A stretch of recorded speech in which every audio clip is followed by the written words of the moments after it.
Tidak terduga bahwa memurnikan aura sisa ini akan memberinya hadiah yang begitu melimpah. Setelah menyempurnakan aura sisa di dalam sayap tulang giok, bagian paling merepotkan dari kerajinan burung langit 9 sayap terbang telah menghilang. Selanjutnya, dia hanya perlu mengikuti langkah-langkah dan membuatnya.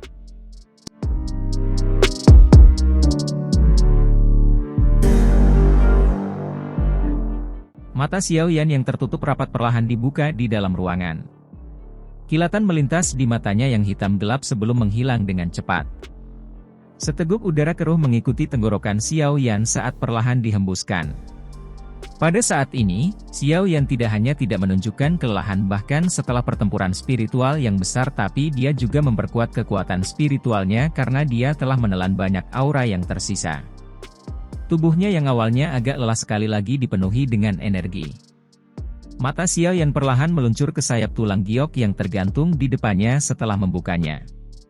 Setelah penyempurnaan sebelumnya, mereka tampak lebih jernih. Selain itu, aura ganas yang samar-samar merembes keluar dari mereka sebelumnya telah menjadi jauh lebih redup. Jelas, efek dari penyempurnaan itu bermanfaat. Sayap tulang giok melayang ke bawah saat Xiao Yan memberi isyarat dengan tangannya. Dia meraihnya dan perasaan sedingin es yang mengandung sedikit kehangatan seperti batu giok terasa di mana tangan Xiao Yan melakukan kontak dengannya, meninggalkannya dengan perasaan yang sangat nyaman. Tangan Xiao Yan memegang sayap tulang giok dan bermain dengan mereka dengan kagum cukup lama. Baru kemudian dia mendecakkan lidahnya setelah cukup menikmatinya.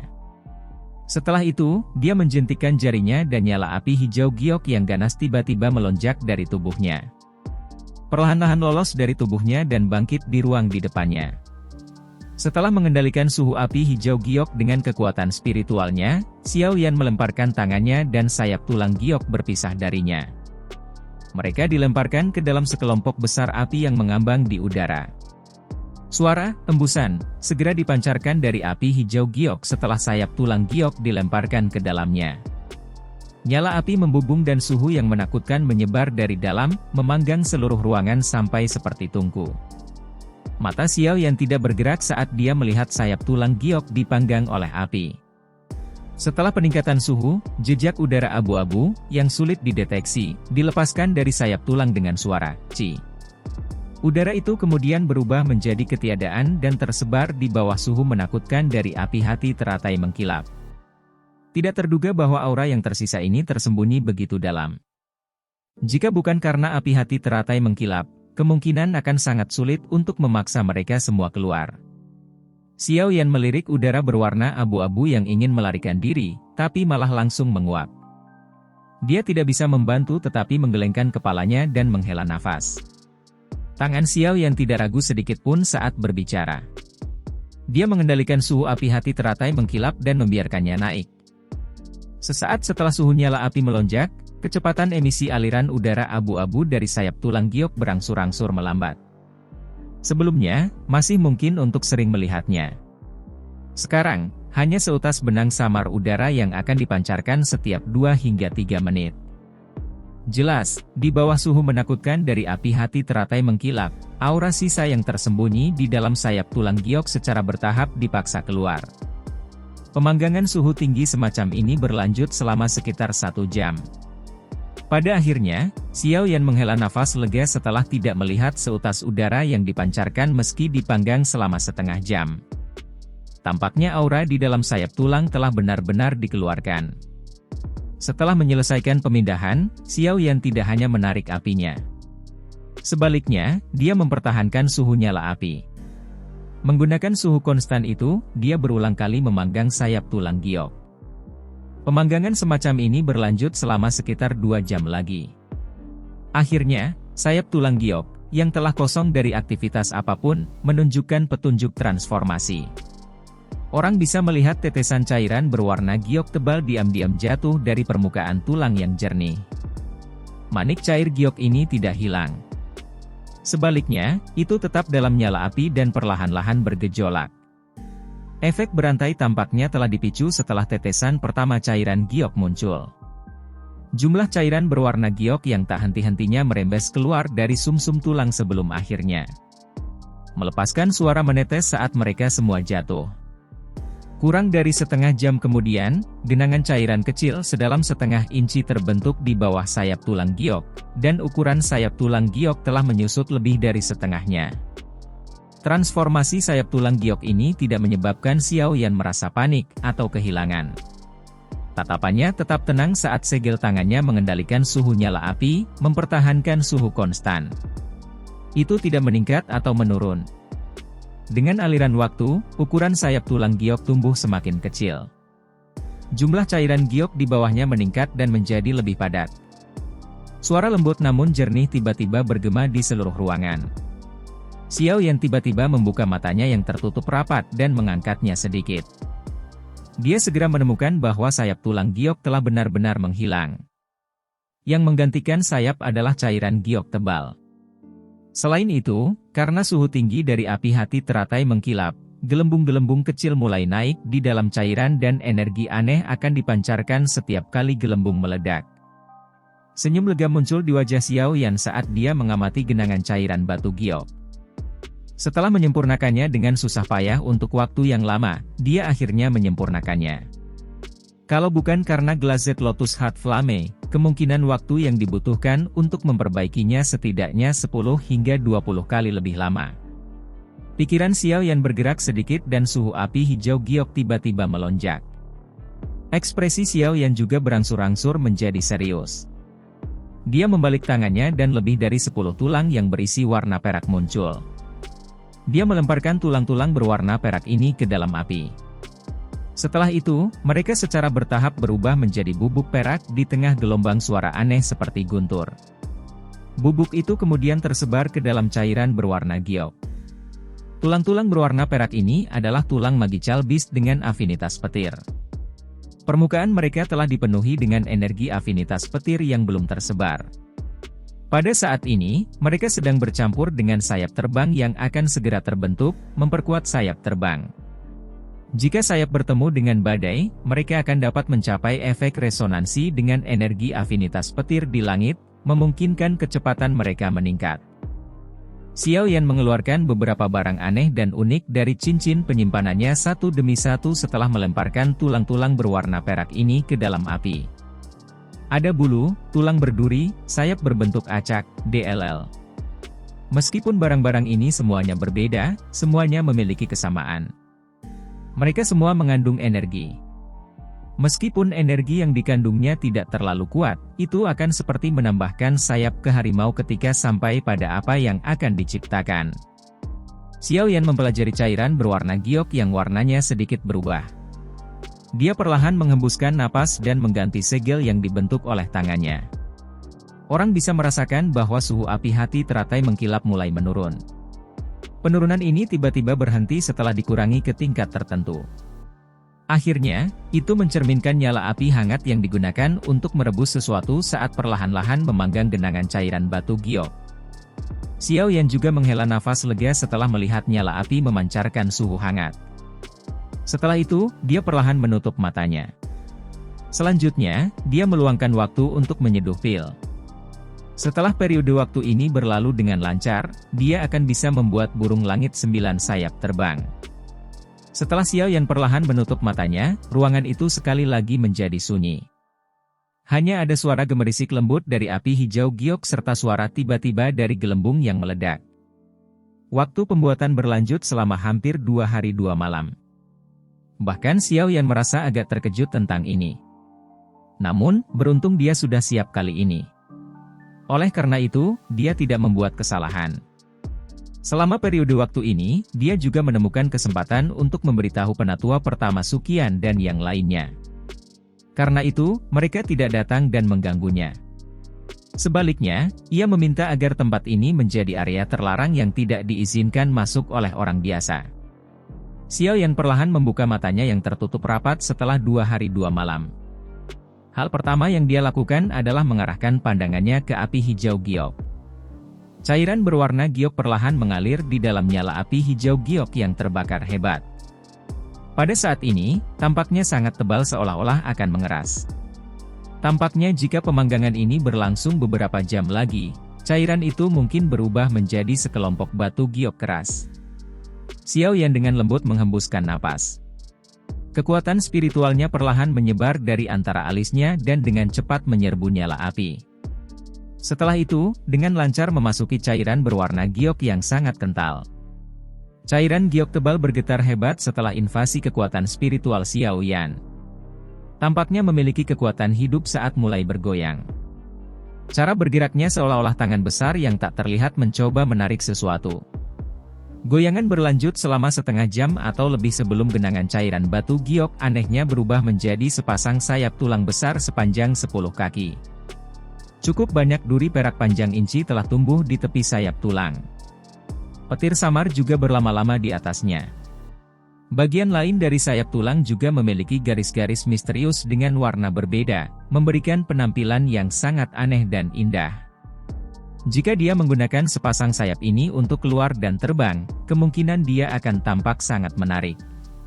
Kegembiraan liar yang sulit disembunyikan melonjak ke mata Xiao Yan saat dia mempelajari sayap tulang yang telah dia bentuk. Dia menghirup udara dalam-dalam saat sebuah pikiran melintas di benaknya. Suhu api hati teratai mengkilap tiba-tiba melonjak. Suhu hanya melonjak selama beberapa menit sebelum secara bertahap berhenti. Ketika nyala api mulai kembali ke tubuh Xiao Yan, sayap tulang miniatur, seukuran tangan, memancarkan kilau batu giok samar, dan tetap dengan lembut tergantung di depan Xiao Yan. Kepuasan muncul di sudut mulut Xiao Yan saat dia melihat sayap tulang miniatur ini.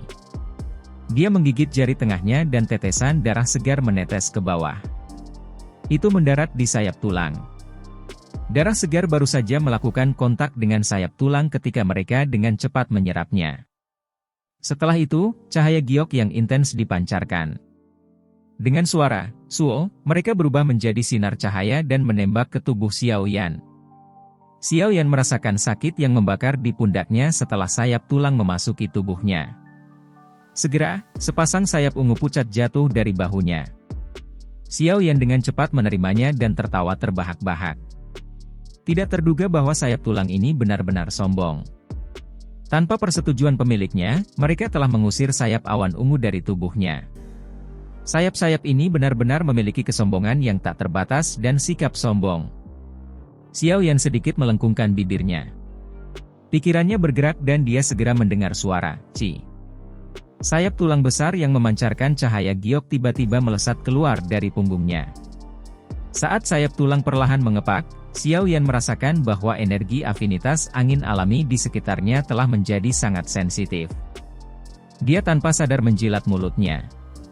Tampaknya kali ini, dia benar-benar menyempurnakan harta karun. Meskipun sombong, tampaknya memiliki modal untuk menjadi. Sayap tulang mengepak dengan lembut. Suara yang mereka bawa seperti kilat teredam dengan siulan liar. Setelah merasakan energi yang terkandung di dalam sayap tulang, Xiao Yan menyimpannya sambil merasa senang.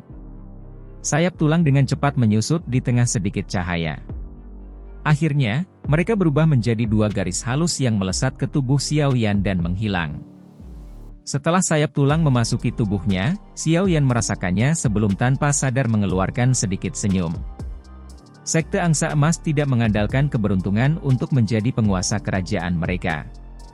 Yang disebut burung langit 9 sayap terbang memang misterius. Itu adalah kedudukan tertinggi ketika harus melarikan diri untuk hidup seseorang.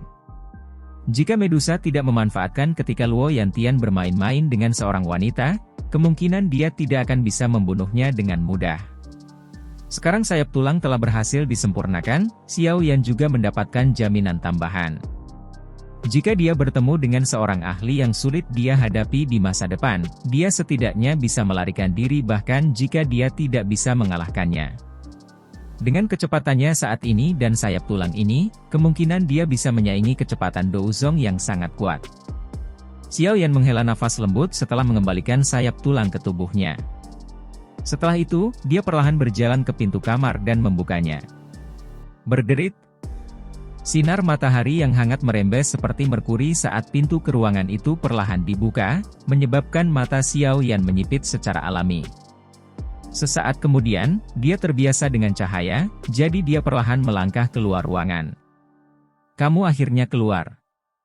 Suara wanita yang jelas ditransmisikan dari dalam halaman kecil di depan Xiao Yan setelah dia melangkah keluar. Yang terakhir mengangkat kepalanya, hanya untuk melihat sosok putih yang elegan duduk di samping meja batu. Selain dokter peri kecil, siapa lagi yang bisa memiliki sikap itu? Xiao Yan tersenyum. Dia berjalan ke halaman kecil dan duduk di samping dokter peri kecil. Dia kemudian berkata, apakah Anda terbiasa dengan akademi dalam ini? Iya. Dokter peri kecil tersenyum dan mengangguk. Dia dengan lembut menjawab, saya belum pernah menikmati suasana seperti itu. Ini benar-benar sangat disukai. Xiao Yan terdiam saat mendengar kesedihan dalam nada dokter peri kecil. Dia tahu bahwa kehidupan dokter peri kecil telah keras sejak dia masih muda. Dia telah berjalan ke titik ini sendirian. Jika dia bisa tinggal di Akademi Jianan untuk jangka waktu ketika dia masih muda, karakternya mungkin tidak begitu eksentrik. Sayangnya, tubuh racun yang menyedihkan miliknya telah menyebabkan dia menjalani hidupnya dalam kesepian. Bagaimana, tubuh racun menyedihkan, Anda baru-baru ini? Xiao Yan dengan lembut terbatuk setelah merasakan suasana yang agak salah. Dia buru-buru mengubah topik pembicaraan dan mengajukan pertanyaan. Tidak masalah. Saya hampir tidak bisa menekannya. Namun, menurut harapan saya harus bisa bertahan selama 1 tahun lagi.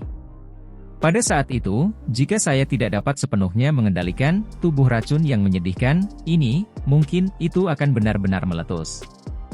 Dokter peri kecil tersenyum sedikit, menguatkan perhatiannya, dan berbicara. Lebih dari setahun ya. Ekspresi Xiao Yan agak serius saat dia bergumam. Dia mengangguk dan menjawab dengan suara yang dalam, tenang, air liur transformasi tubuh Bodhisattva telah mendarat di tanganku. Yang saya butuhkan hanyalah mendapatkan inti monster terakhir untuk mengendalikan tubuh racun yang menyedihkan Anda. Di masa depan, Anda tidak perlu lagi khawatir menyakiti orang-orang di samping Anda secara tidak sengaja. Iya. Aku percaya padamu. Suara dokter peri kecil lembut saat dia berbicara. Sesaat kemudian, dia sepertinya mengingat sesuatu dan berkata, itu benar. Penatua pertama Sukian telah mengatakan bahwa Anda harus pergi dan menemukannya di ruang rapat jika Anda keluar. Mereka sedang mendiskusikan bagaimana menyelesaikan masalah mengenai menara pemurnian Ki Langit berkobar. Xiao Yan tersenyum dan mengangguk setelah mendengar ini. Dia melambaikan tangannya ke arah dokter peri kecil dan berkata, ayo pergi bersama. Setelah mengatakan ini, dia memimpin untuk berdiri, dan berjalan keluar dari halaman kecil sebelum menuju ke arah di mana ruang pertemuan sesepuh berada.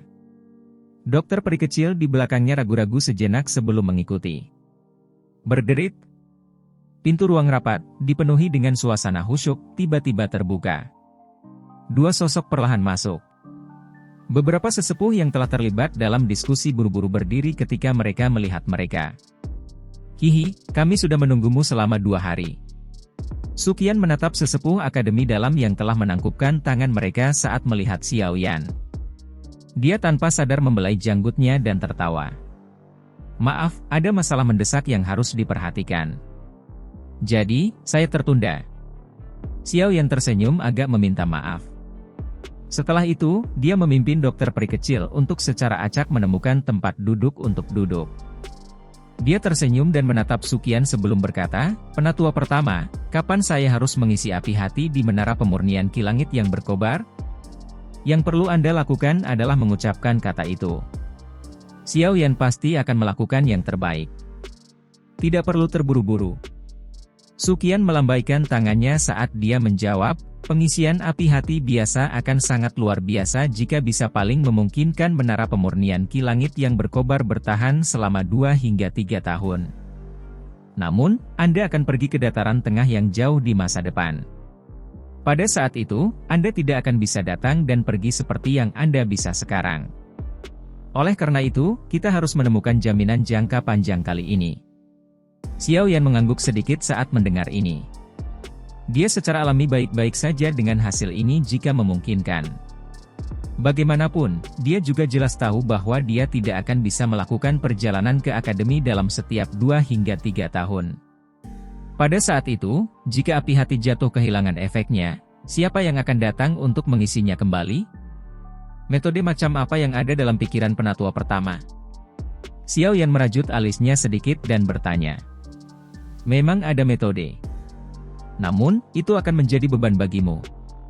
Su Qian tersenyum dan mengangguk. Dia segera menjentikkan jarinya ke cincin penyimpanannya.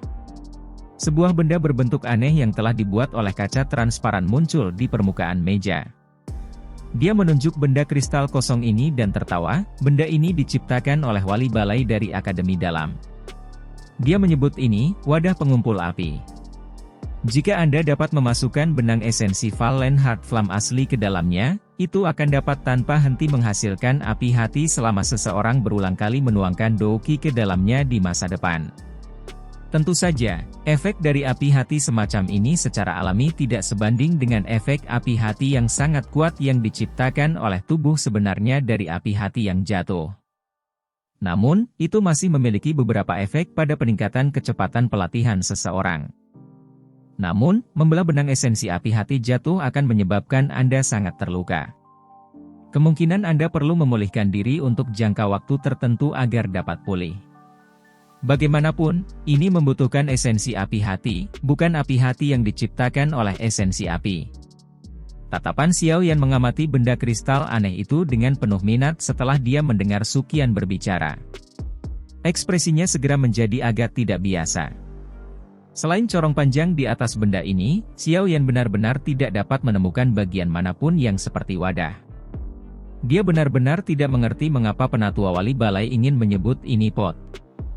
Api hati jatuh adalah sesuatu yang awalnya dimiliki oleh Akademi Dalam. Setelah jatuh ke tanganku telah menyebabkan ketidaknyamanan bagi Akademi Dalam. Saya pasti tidak akan menolak masalah sekecil itu. Xiao Yan menarik tatapan lucunya. Ekspresinya menjadi sangat serius saat dia menangkupkan tangannya ke arah Su Qian dan berbicara dengan suara yang dalam. Hihi, objek alami yang unik adalah sesuatu yang dapat diperoleh siapapun yang memiliki afinitas. Akademi Dalam kami telah menyegel api hati jatuh selama bertahun-tahun karena tidak ada yang bisa menaklukkannya. Mampu menaklukkannya menunjukkan afinitas dan kemampuan Anda. Tidak perlu merasa bersalah. Selain itu, jika bukan karena Anda, kemungkinan Akademi Dalam akan lama bertemu dengan bencana besar. Su Qian tertawa. Setelah itu, dia melambaikan lengan bajunya dengan lembut dan dengan terampil mengirimkan panci pengumpul api di depan Xiao Yan. Dia tersenyum dan berkata, kamu harus menyimpan benda ini dulu. Belum terlambat untuk melakukannya ketika Anda bebas. Bagaimanapun, kami tidak cemas saat ini. Xiao Yan tidak berdiri upacara setelah mendengar ini. Dia menempatkan panci pengumpul api ke dalam cincin penyimpanannya. Mampu menyelesaikan masalah menara pemurnian Ki Langit yang berkobar dari Akademi Dalam secara permanen akan memungkinkan dia untuk menyingkirkan beban besar di dalam hatinya. Itu juga akan menghindari kebutuhan baginya untuk memikirkannya sepanjang waktu yang mulai mengganggu kondisi mental pelatihannya. Hihi, kamu harus membawa temanmu dan berjalan-jalan di sekitar Akademi Jianan selama periode waktu ini. Anda dapat memberitahu saya jika ada sesuatu yang Anda butuhkan. Akademi Jianan kami menyambut para ahli dari luar wilayah Black Corner. Su Qian juga menghela nafas lega setelah menyelesaikan masalah menara pemurnian Ki Langit berkobar. Setelah itu, dia menoleh dan tersenyum saat berbicara dengan dokter peri kecil di samping Xiao Yan. Kalau begitu, kita akan merepotkan penatua pertama. Dokter peri kecil ragu-ragu sejenak sebelum tersenyum dengan anggukan. Meskipun dia suka diam dan biasanya tidak bersosialisasi dengan orang lain, dia tidak menimbulkan banyak ancaman bagi Su Qian karena hubungan yang jelas baik antara dia dan Xiao Yan. Sikapnya juga jauh lebih baik. Su Qian membelai janggutnya dan tersenyum. Dia memang memiliki niat untuk berteman dengan dokter peri kecil. Ini adalah pertama kalinya dalam bertahun-tahun dia melihat Do Uzong yang begitu muda. Masa depannya pasti akan menjadi luar biasa. Jelas bukan hal yang buruk bagi Akademi Jianan untuk memiliki teman seperti itu. Namun, dia juga tahu bahwa alasan dokter peri kecil menunjukkan sikap seperti itu terhadapnya sebagian besar karena Xiao Yan.